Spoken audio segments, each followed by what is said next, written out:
Hey guys, Ron here, and once again I brought together 3 other artists, gave them a prompt, and we all had to create some Pokemon that embodied the description I gave them, which was speculative evolution. Their job was to make 3 original Pokemon that live in the very distant future and are descendants of existing Pokemon. Now we're finally going to reveal our Fakemon to you guys and each other. Let me introduce these amazing artists. Once again we have UmbreonLibris, a Poketuber who loves to redesign Pokemon, Vergolophus, one of the best Twitter artists around, and new to the series, RJ Palmer, probably the most famous artist among Pokemon fans. He's the concept artist responsible for those awesome realistic Pokemon illustrations we've all enjoyed, and his work on Detective Pikachu. So check the description for the links to these wonderful artists. Now let's finally see the results. But before that, consider leaving a like if you enjoy, so I know to make part 4, and check out my Pokemon art playlist, which has tons of videos like this one, where I create new Pokemon. Alright, Libris, you go first! Sure. Ron, you told us that they didn't all have to be from the same environment, but for me, I thought it would be more interesting if they had, like, ecological relationships. Oh. So I tried to think of a way that I could tie all 3 ideas together, and I also wanted to tie it somehow to the actual Pokemon timeline. And so I decided to go with an environment that ends up happening as a result of Ghetsis freezing Unova. That's cool. So in this timeline, Ghetsis successfully freezes Unova, and then things get a bit out of hand. Got it. So we end up with a sort of ice age, and I even consulted a paleontologist friend of mine to figure out like what kinds of evolutionary trends would happen in an ice age and that kind of thing. I wanted this Pokemon to basically wrap itself in a blanket made of its own fur. So in my first sketch, I had the fur as a very smooth blanket, but I felt like that didn't look connected to the body enough. Like it just looked like it was wrapped in an actual blanket and not fur. So I changed it into a much shaggier coat and experimented with different ways to make that fur actually look connected to the body. And I even got to the point of polishing off the design with this style of coat, but at the very last minute, I actually smoothed it out and made it look a little bit more like lumpy chinchilla fur. So here is the first one that I came up with. Oh, snap.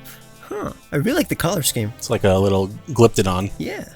Yeah, so its name is Kozilot. Can you tell what it's based on? Should be somewhat clear. Mincino. Yeah, Cincino. Minccino. Oh, I should have been thinking exactly. Unova. Yeah, that's perfect. Yeah, I didn't base all of them on Unovan Pokemon, but this was my starting point. Because Cinccino is a chinchilla, so small mammal, and one of the trends that my paleontologist friend told me is that small mammals tend to get bigger because they conserve heat better that way.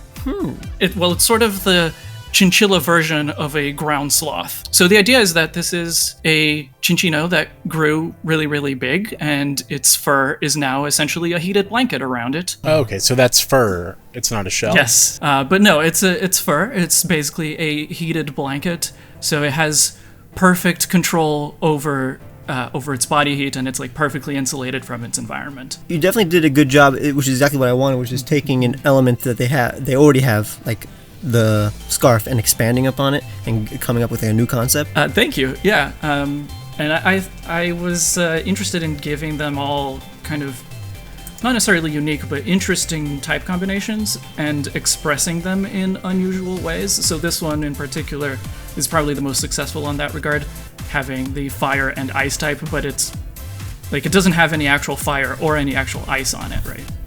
Oh wow, I literally did not even pay attention to the typing. That's cool. It's just about temperature control. The heated inside of the blanket coat is a neat idea. Oh, that's so nice. And I do like that there is there's always that usual anthropomorphized or human aspect, especially with the way the blanket looks. Yeah, the style of the coat was something that I struggled with a lot, and when you see the speed art, it'll be clear. I tried like 3 or 4 different styles before I settled on this one, which I'm pretty happy with. I'm always a fan of taking like an anthropomorphized thing or something that humans have and just naturally implementing it into the design like a normal animal. That's I think what I love about Pokemon actually. So you really did a good job mimicking that. Thank you. So I mentioned that I wanted them to have ecological relationships, and so let's say the forests didn't do too well with these sudden drop in temperatures. So a particular Pokemon takes on the role of tending to the forests. Originally, I envisioned this as a descendant of Chansey, but the more I worked on it, the more I realized that Happiny just has a much more interesting design, and especially that the, I don't know, diaper or whatever you want to call it that Happiny has works as a great flower pot. Whereas the Chansey line is generally based on the shape of an egg, I wanted this one to be based on the shape of a pine cone. Still roughly oval shaped, but a little bit more elongated and layered. One way that I thought to help with that layering was to give it facial hair, although I'm actually going to modify the shape of the facial hair a little bit at the very last minute. This is Pineternal. Okay. Huh. Are they all going to be Unova? Because I don't see any Unova Pokemon in this. No. It was Okay. Bonsley, right? No. It is... I think Oh, it's I get... Chansey. Seedot or... Oh. yeah, Chansey. I was going to say Happiny, yeah. Oh, okay. Yeah, here's way! here's Happiny next to it. I think it's pretty clear when you see them side by side. Yeah, there we go. Yeah, so this is a Pokemon that would, normal, the usual Chansey family is based on eggs, and the egg is like the symbol of fertility and life. So this one is based on pine cones. The little thingies on its head, the little cones on its head, those drop off and will either like fertilize the soil and grow into trees, or they will perhaps be eaten by a Pokemon, such as a Kozoloth. It's smart because, like, I guess seed would be the opposite of an egg. And, like, this looks more masculine, so it, like, just works together. I've noticed that you did since the whole Chansey line is female only, this line is gonna be male only, and you can really tell, like as Ron said, there is a sheer difference between egg and seed. Yeah. I still wanted to keep the kind of caring nature. I didn't want to make it like a super masculine Smart. Pokemon, right? Yeah. So I like that you mentioned that Kozoloth can eat them because, like, they're famously giant sloths eat, avocados, and that's how like they spread across South America. Oh, Really? cool fact. Yep. I want to say that, like, it's crazy how just adding a lot of browns makes it look like a Gen 2 Pokemon. Interesting. Okay. I don't know, for me it looks like a Gen 2 Pokemon. It was the earthy gen. Exactly. Fair. Oh, here specifically for the pinecone that I was looking at for this one, it was specifically the pinecone of a Sitka spruce because it's pink. Wow, those look really good. All right, so last one that I've got has a relationship with both of them. I was originally going to put the hair mouth on a stem, kind of like the original Mawile has, but when I realized that the open mouth could double as the wild hair of an old man, I knew that's how it had to look. The concept for this one, I was pretty solid on right from the start, so I just had to like little details to figure out exactly how to do. This is Delilah. Oh, that's a cool Mawile take. That is so cool. And Yeah. I figured the Mawile inspiration would be pretty obvious in this one, but just for the sake of it, there's the comparison between them. I was personally, like, afraid of, like, going too crazy because, like, usually when you think of speculative evolution, sometimes you want to have some things that you've never seen in any animal, and you dived in, you were brave enough. Yeah, I felt like Mawile was a really good starting point. Like, it could go in a lot of different directions, and this is a predator with a bit of a bear trap inspiration to it, but it's also a Zen monk.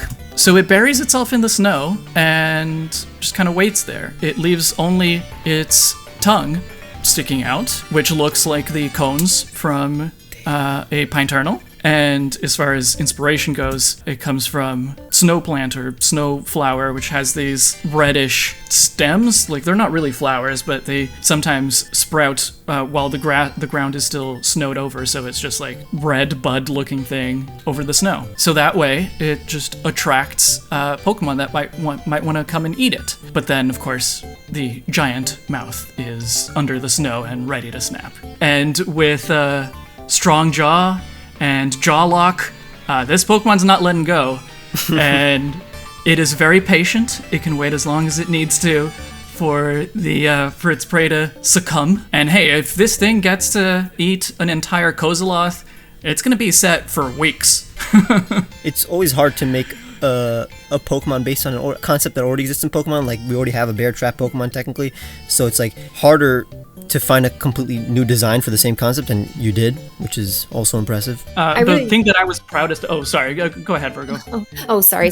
I was just gonna say that I like that you took all three of these Pokemon who were, I guess, more feminine, more girly-ish, and then you completely turned it on its head and took it a more masculine route, or maybe more androgynous for the first one, which is not, cute and like small, but actually pretty massive and more animal-like. And I really like how you put them all three together. Thanks. That wasn't actually intentional, and I hadn't realized it until you said it just now. Like, obviously, the Pineturnal, the Chansey, like, that was intentional, but the other ones, not as much. But yeah, I guess they're pretty coherent in that sense. Yeah, it's a neat strategy to, like, make a self-contained ecosystem, like, with each one preying off the other. It's a good idea. The thing that I was proudest of with Delilure is that it's still a hair mouth, but it's in a completely different style of hair. Yeah. I like the amount of detail on this. It's like, if it was me, I would be like worried, oh, do I add in some extra patterns on the body or something like that? But like, no, you don't need to. Yeah, looks great. A lot of Fakemon, it's really easy to go overboard with detail or just make every one of them look like a legendary. Yeah. Yeah. This just looks like a little dude you find. I was so worried I was gonna go next. Yeah, now I'm worried. Unlike you, my Pokemon are completely different futures, different scenarios. The first one is the one that I thought of like immediately. So I want to make a descendant of Alakazam that has conquered the earth. I'm basically taking an existing Alakazam face and distorting it. It's more of a predator now, so I assume its mouth would be shorter. Every part of its body is now used as a weapon. Its horns are more outward facing, and its cheek horn is used as armor. It has full-on beard, and the pads around its body have become more pronounced. It hunches over because its upper body is so heavy, and its legs have become tiny over time. Their spoons became sharper and bigger to the point of becoming spears that envelop their arms. Notice how their biceps are a bit bigger than Alakazam's. They have a harsher color scheme too. They're paler now that they live in a gloomier world. Also, the older ones are the ones who take charge. Here is Sharpresto. Nice. The conquering Pokemon. Now, this one's not too far off from its ancestor. You can probably guess it. It's Bulbasaur, right? That's a mean Bulbasaur. Ponyard? Honestly, yeah, I took inspiration from it, but It's Alakazam, right? it is very much Alakazam, yes. The shoulder pads are pretty recognizable. Exactly. Yeah. That's what the And the one thing beard. Yeah, so I wanted to make sure, the two things I had to leave was some kind of facial hair and the pads, because the pads also work with this conquering Pokemon. So basically, 100,000 of years into the future, Sharpresto are basically the dominant species and have enslaved any remaining human. Oh. They evolved from Alakazam. But they evolved from like a specific group of Alakazam who were bred to be ruthless warriors, and they escaped and then just waged war against humanity. And over like 1 million years, they developed armor and transmuted their spoons into sharper weapons. And their legs also atrophied and basically became vestigial, since they mostly use telekinesis to hold up their very heavy body. Are those weapons, or are those spike arms? It is technically separate, but it's like fused onto the body. Like over time, the spoons just became sharper and heavier and just like engulfed their arm. Yeah, looks cool. I like this better than regular Alakazam. I don't like Alakazam. Really? Yeah, Alakazam is classic, but it is a little bit boring. Oh, really? Okay. I'm it's just the bitter first that time it I'm lost the tail. Yeah. Forgot about that. Yeah. Also, you have a lot more self-control than I do, because given the opportunity, I would give every Pokemon a tail. I don't care if it makes sense or not. Hey, that's actually a great idea, though. Whenever I draw Bulbasaur on my own, I just give it a little tail nub. It's the opposite for me. The tail's always like an afterthought. I'm like, oh, I forgot to put the tail. Let me put the tail quickly. But in this case, I think it works really well as it is. It has a little bit of animalism to it. Like, that face, to me, looks very goat-like. Yeah.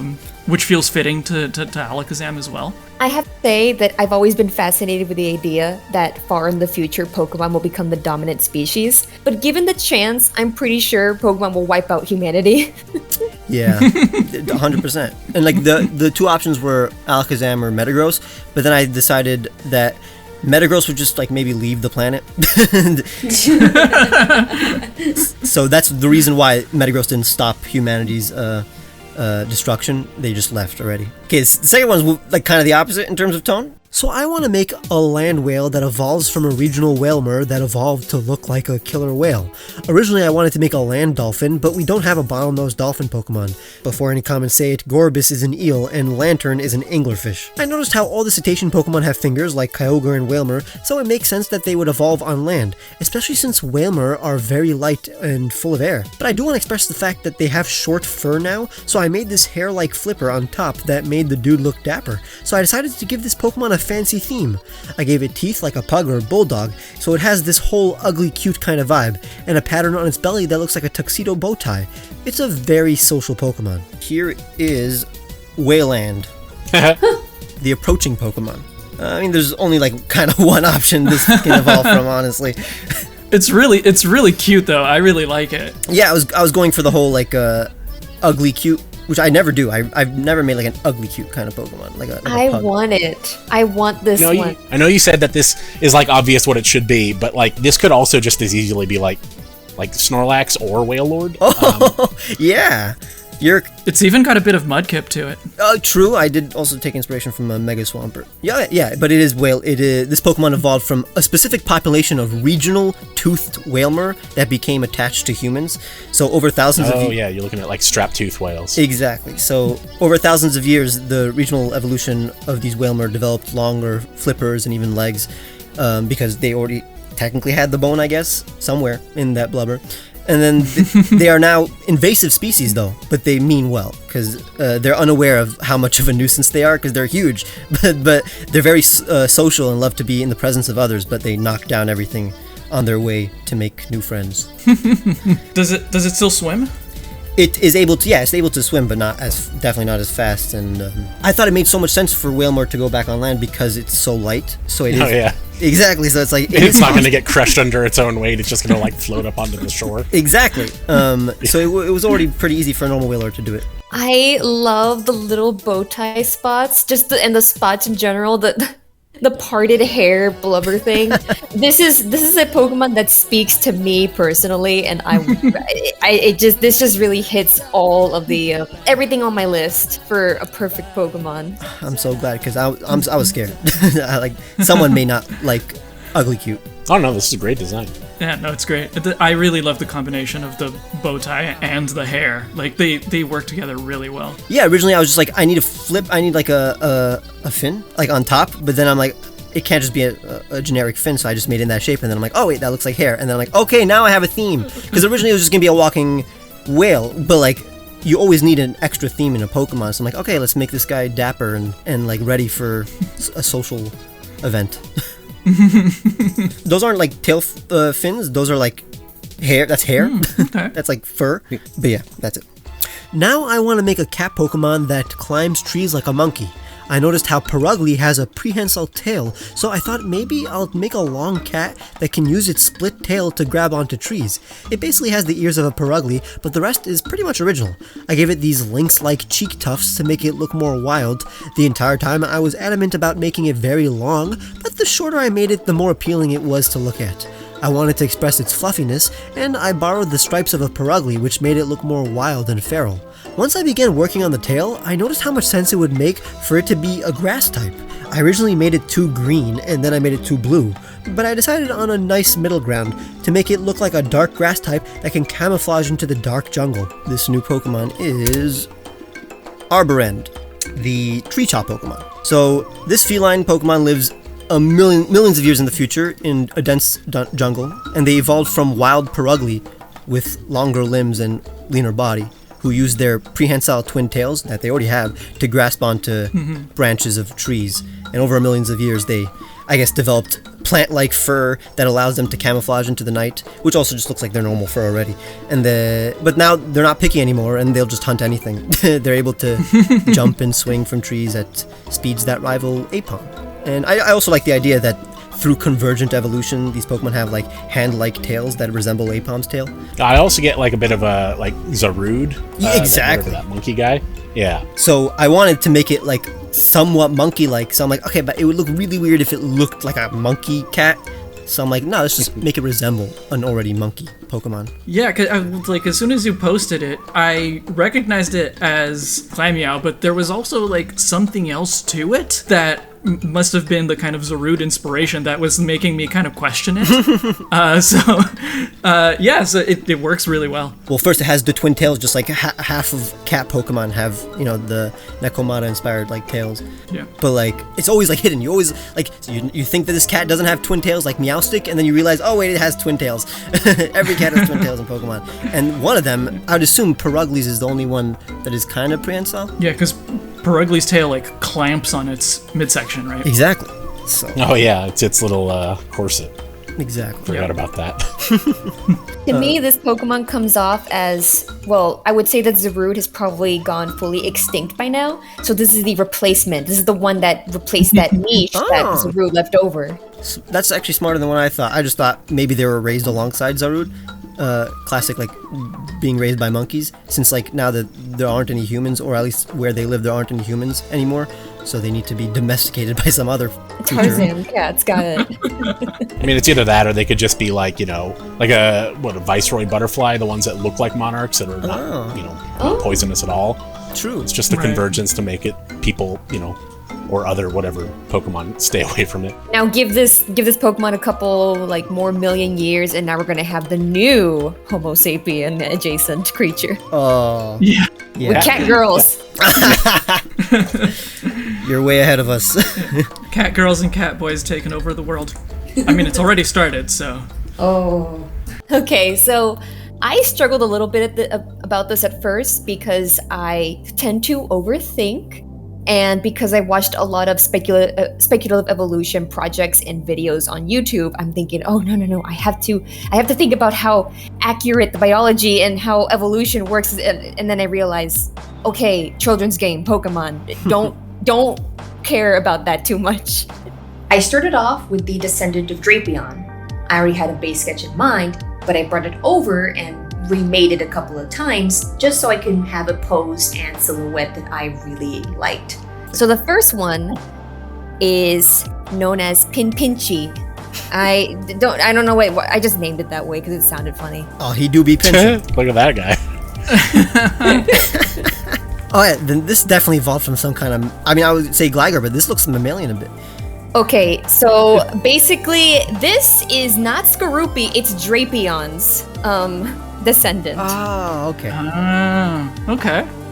I was definitely thinking Skorupi, but I know it kind of ended up looking a little bit too much like Skorupi, but there is a neck. There's more of a neck than Skorupi originally has, but it's all covered by neck fluff because it's kind of a little kitty cat. Yeah, it's got the little cute tusks like cats have. I've always found scorpions to be really adorable. So the idea is Drapion is a really huge and scary scorpion. But what if through so much human intervention is like, oh, they want the cuter one and the cuter ones It's a and teacup the cuter scorpion. one. Yes, it's a teacup scorpion. It lost its dark typing and became poison fairy, but it's still kind of dark because this is also based on, how there's this like myth or biology thing where cats have this parasite and they bite you or something, and now you're toxoplasmosis or something. Plasmosis, yeah. I have never heard of that. What? Yeah, there's a parasite that makes cats, or makes you like cats more. Yeah. I'm not sure if like how valid that is, but it's based on that, where it stings you with this little heart-shaped stinger, and you love it. Even if you're prey, you will love it. Cupid stinger. Yes, a little Cupid stinger, because it's just adorable and it wants you to adore it.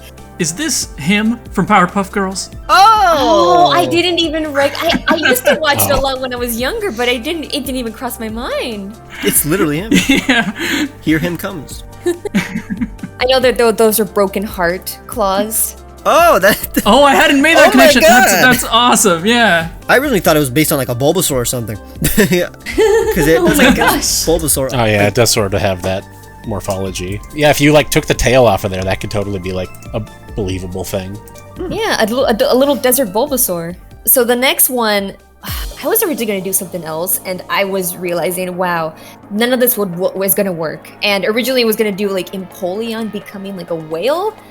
Wasn't working at all. I was losing my mind trying to wrap my head around why would Empoleon become a whale, but So I decided on something that is definitely more up my alley, and you will... Oh wait, no, that's the one thing.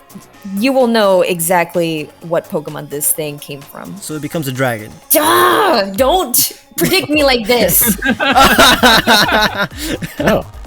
For Gyarados, I made it more serpentine. I made it so that there was still some hints of a fish origin, even though it went through a super miraculously fast evolution to something far more reptilian over time. Wait, what Pokemon is this? I don't know. I can't tell. Arbok, I think. This is a future Gyarados, but it's now a legendary Pokemon. Oh, that's so cool! So yeah, the stats are basically Mega Gyarados' stats, but just normal. So it is just the Ascension Pokemon. I want to thank you for giving it Charizard hands, because those are the premium Pokemon Dragon hands. That's exactly what I wanted to use them for. The whole original legend of Gyarados and Magikarp and the bass that jumps over the Dragon Gate. So I really wanted to just make it so that it becomes fully a dragon type. So it becomes like a dragon type. It gains fire type abilities, but it still has water absorb. And I gave it that because I was feeling like being mean. And one last piece of inspiration was, well, I really like koi fish patterns. It is very like koi. Like you look at it, you think koi, and it just works really well on the dragon. And it has just the perfect amount of detail for a legendary. Again, like most fan-made legendaries. It almost feels like a shiny Rayquaza, like True. had a kid with a Gyarados. Yeah, originally I thought they were Rayquaza hands, but But the thing that this one has that Rayquaza doesn't is back legs. Yeah. superior. Which, definitely improves it. And even though it's more intelligent, it's still like vicious. It's kind of like how tiger, that there's this thing where if you make a tiger angry, it will like hunt you down. It's a bit vengeful. I think a hunter stole a tiger's kill, and then the hunter was found like mauled by a tiger in the coming days. Okay, yeah, fair enough. Hilarious. No, and also the color scheme that is a perfect like fire type color scheme. I've always loved black on fire types. Same. Thank you guys. I'm glad that you liked it. How would I not like that? Yeah, it's great. Thank you. So, are we ready for the last one? No. Oh, okay. Now we are. Now we're ready. For the final descendant, which was going to be based on the Pokemon Mew, I really wanted to make sure that this design, even though it could be simple, still was indicative of how cosmic and mysterious this Pokemon would be.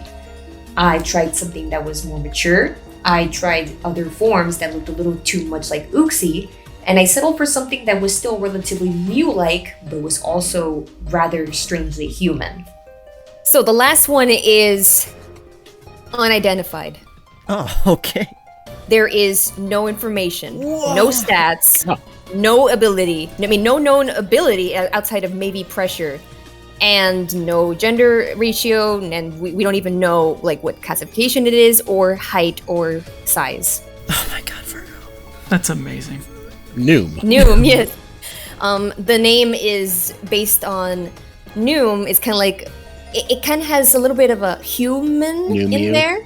New Mew, and also Neum, as in like Mew, like going like the sound effect. Because it travels. It kind of is supposed to. We think that it travels through space, maybe even time, maybe even dimensions. Who knows? The eyes are the coolest eyes I've ever seen. Yeah, those That's a are cool little amazing. fella. Yeah.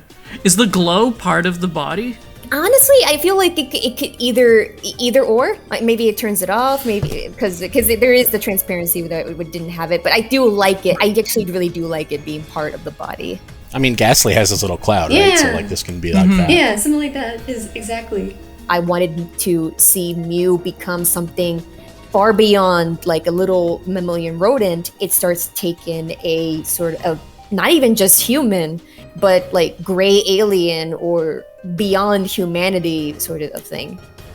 Got it. One of my favorite inspirations was, the ending of Space Odyssey. Just Space Odyssey in general, and the the movie like resonates with me a lot. What I'm loving the most about this is that, like, yes, it looks very alien, and the way the tail circles around it, like, it's very much space, but because of the way you kind of distorted the body shape, it looks even more like a fetus, like a mammal fetus. Exactly. That is exactly what Mew represents. Like, yes, it is more alien, but it's also more natural. Mm-hmm. Yeah, I was gonna say like more human. And the pose, of course, is very fetus-like. Literally the fetal position. Yes. There really is a lot that I left to interpretation. It could be absolutely everything and anything, because it is something that is yet to be seen, is yet to come. I think it's baby type. yes, actually, nope, there's the mystery. That's the mystery solved. This is literally a galaxy brain design. Thank you. You clearly went to the library. I work at the library. So, RJ, your turn. Okay, so I guess I'm gonna post the one that's got the least amount changed, or like I guess most conventional. So a common thing I've seen with a lot of dragon Pokemon is they keep convergently evolving like a jet-shaped body plan, and I thought it'd be cool to take somebody like Garchomp, who's sort of clearly on that path already, and bring him just one step further, and it's like, oh yeah, now he's a jet. He's no longer just a sand shark dragon. So for that, I wanted to like sort of take the spikes on the arms and like turn those into missiles, bring the sort of plane morphology really into like the foreground here. And I think it still looks like Garchomp, but feels like the next stage for him. Oh, yes. Nice. Damn. I love the perspective. And this could have been like a mega. This would have been a really good mega. It would have been a much more interesting mega for sure. Yeah, like I wanted to keep the the colors pretty consistent, because like if like in the shiny, like that doesn't look much like Garchomp because the colors are so different. But I like the idea of like the like the spikes on the arms sort of like evolving into like missiles. Like becoming like on the wings. It's also a reference to Gerwax from Macross, like the in-between stage from the jet to the like the humanoid mech. I just noticed the Goku in the bottom. Yeah, so Goku is the measure of all things, and I think that's an appropriate method to scale. And I know how Pokemon likes to do references to like sort of old and classic anime franchises. Yeah. I think this feels like a realistic like nod for them to fit in there. I envision the arms being able to like fold back and sort of look like the tail fins on the jet. Oh, Wow. I want this one. I don't know why, but just the fact that like you had to make something based on the fact that a lot of these dragon types are flying mechanisms, like Salamence, that's just a hang glider. Yeah. Latias, Dragapult, the reoccurring fact that these dragons are becoming vehicles. Even Hydreigon. Hydreigon was going to be a tank at that point. Yeah, they all seem to like be convergently evolving into like various types of man-made weapons of war.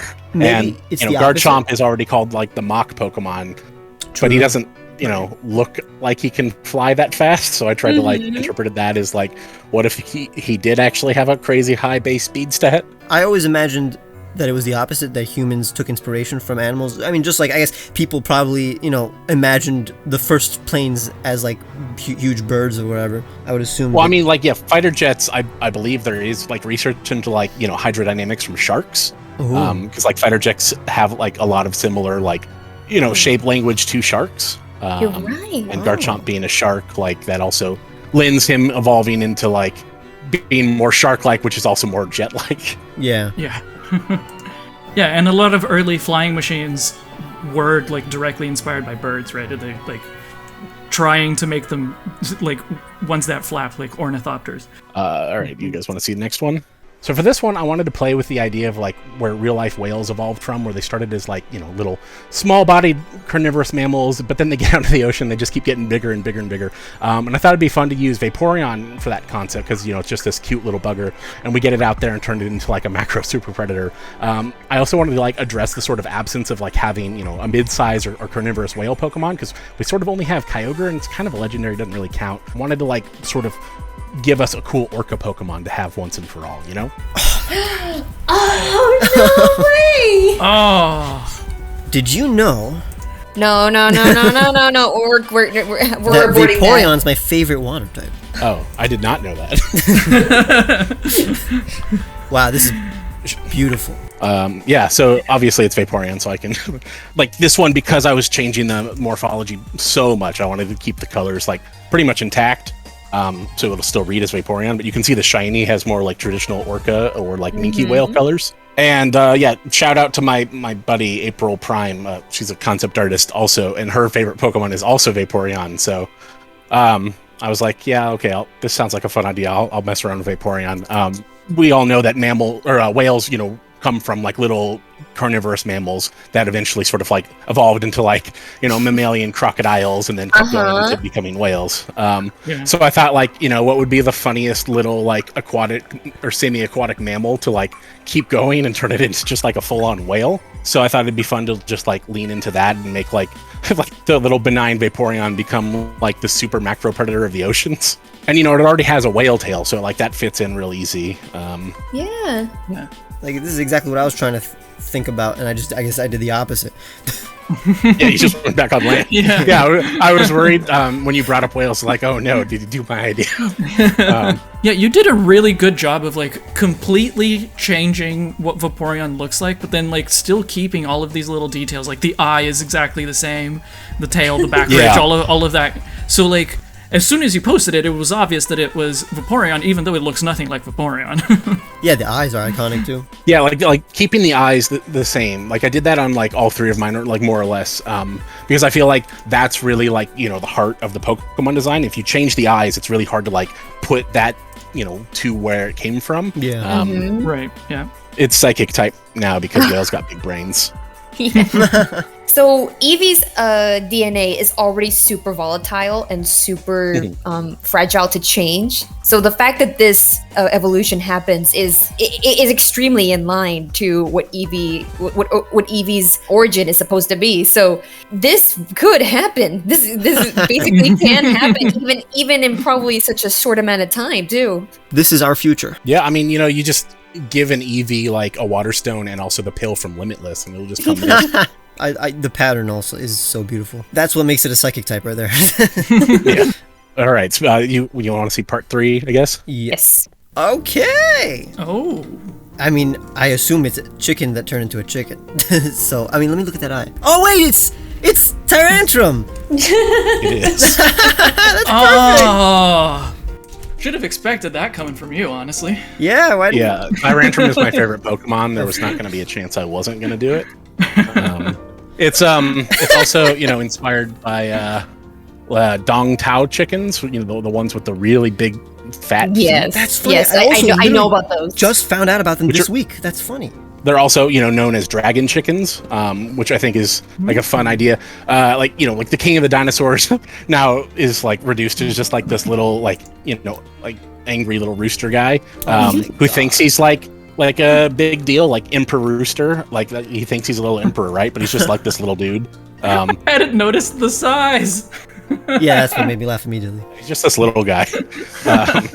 And his shiny is based on pigeons, because that would also be funny if it, like, you know, the big dinosaurs just like evolved into little pigeons. And it, you know, it's inspired by the, you know, the piece of misinformation about how, the closest living relative of T-Rex is chickens, but the real information is the closest living relative of T-Rex is all birds. They're all equally related to T-Rex. Yeah. But it's like a funny joke that, you know, people think that like, it's, you know, Mightiest Dinosaur's now a chicken. Tamed and chickens are still scary, but Okay, I really, really love this. The angry face, the eye. I mean, now that you said that, like, yeah, there is something that comes from incorporating that sort of eye shape. But the fact that you had the collar of Tyrantrum just be the tail of the rooster, tail. Yeah. That's just so perfect. Oh my god.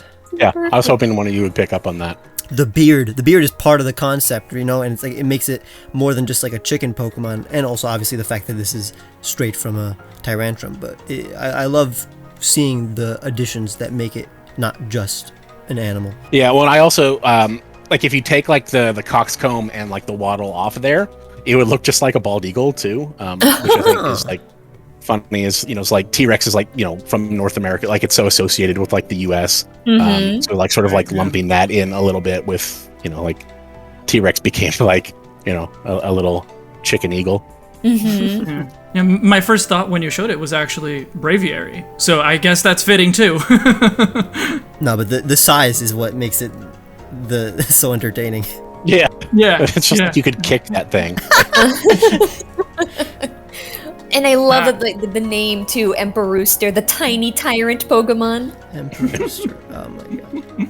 This is the funniest way to end this video. Oh my god, the stats. Look at this. Look at the stats, though. Oh, yeah, wait. It's a burly little chicken. Yeah. It's still powerful, yeah. Yeah. You could kick it, but I don't think you want to get kicked back. Thank you guys so much. You guys, again, went above and beyond. I don't know why I'm always just, like, honored by it. Like, because obviously you guys are going to do a good job. I just, for some reason, I'm like, why would you do a good job for me? But no, this is awesome. And thank you, RJ, for making your debut on this series. Maybe you'll come again in the future if you want. Yeah. And thank you guys for watching. Make sure to check the description for all these lovely people's social media and whatever websites they want me to link to. And thank you guys for being on this. Thanks so much for having me. Thank you so much. Yeah, thank you. Bye.